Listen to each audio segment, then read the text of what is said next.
Hi everyone, my name is Leanne and today I'm going to be bringing you my TBR, my to be read pile for the Irish Readathon 2022.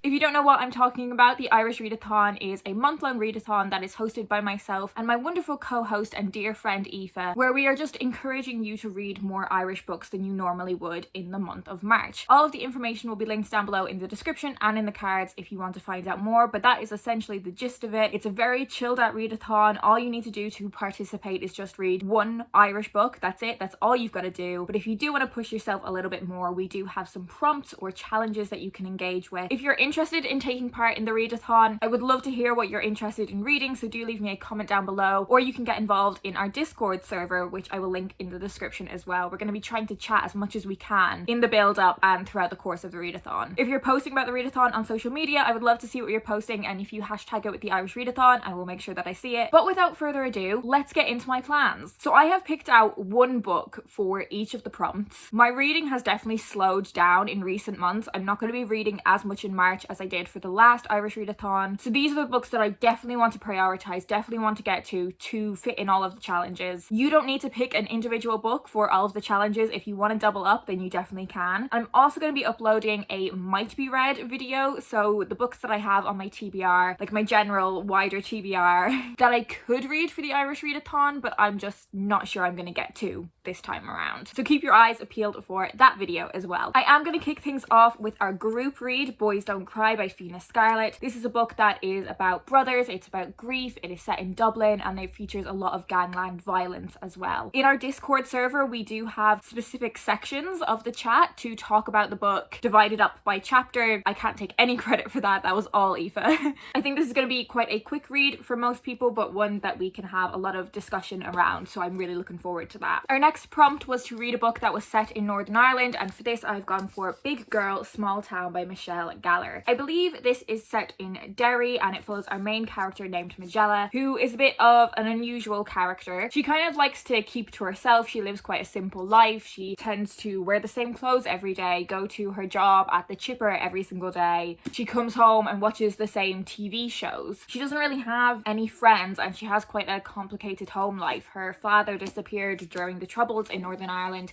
and her mother is an alcoholic. And this book follows how her life is impacted after the death of her grandmother. Sinead Moriarty said this was Milkman meets Derry Girls. You know I love Derry Girls, and I really enjoyed Milkman as well, so quite high hopes for this one. Our next prompt was to read a non-fiction book, and I have gone for Republic of Shame, How Ireland Punished Fallen Women and Their Children, and this is a book all about the history of the Catholic Church's involvement with Ireland and the catastrophic consequences that it had for so many young women, creating a really repressive system that has done so much damage to so many Irish families.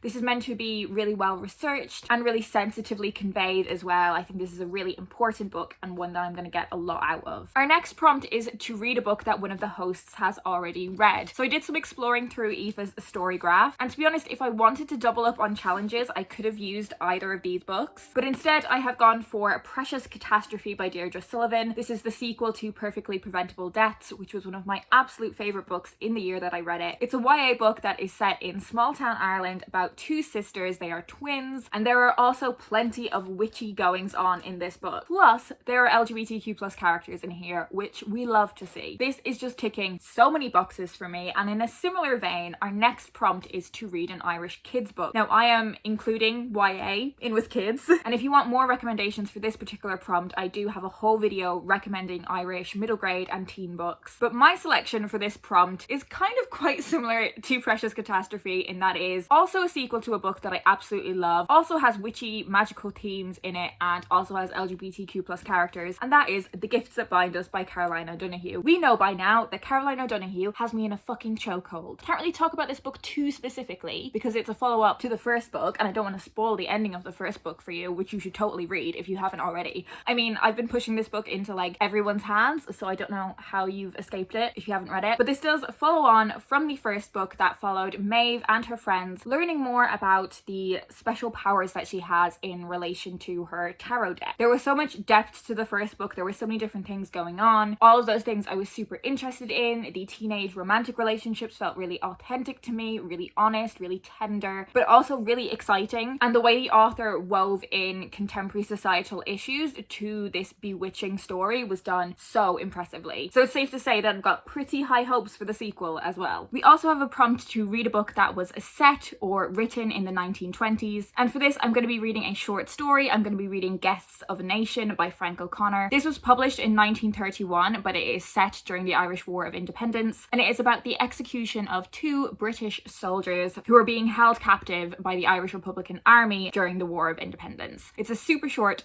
story. I think it's only about 11 pages or so I might end up reading a few more stories by Frank O'Connor as well, but this is the one that I'm gonna prioritize. And our final prompt is to read a book that has green on the cover, and I have gone for Sushi for Beginners by Marian Keyes. It has become a tradition that I read a Marian Keyes book in the Irish Readathon, but I've actually already started reading this. I am 178 chapters, not 178 chapters. I mean, these are chunky boys, but I don't think there's 178 chapters. I'm 178 pages into this already, but I know I'm not going to get it read by the end of February, so this is going to roll into March. There's green on the cover here and down here. This is about 3 different women, Lisa, Aisling and Clodagh, and they are all women kind of stuck between the brink of happiness and a full-blown breakdown. I'm not enjoying this one as much as I have enjoyed previous Marian Keyes books. This isn't one that I had heard loads of stuff about before. I don't think it's one of the most kind of iconic of her novels. I am finding it a little bit slow, and a lot of this is focused on the kind of magazine industry, which is something that I'm not really that interested in, particularly the kind of fashion magazine industry. If I have the time, I may end up picking up another Marian Keyes book throughout the readathon, but we'll see how we get on. They are really big, but I will talk about that all in my might be read video. But here we have it. This is my TBR for the Irish Readathon, my priorities for the reading month. These will all be linked down below in the description if you want to find out more about them. And as I said, all of the information for the readathon will be linked in the description as well. Let me know what you're planning on reading, or if you don't have anything in particular to say, just leave me your favorite green emoji so I know that you're here. I am beyond excited for this readathon. It is my favorite reading month of the whole year. There are always 5-star reads for the Irish Readathon, so I am buzzed. That is it for me today. I hope you guys are keeping well. If you have any questions about the readathon as well, do put them down below in the comments, and I will speak to you in my next video.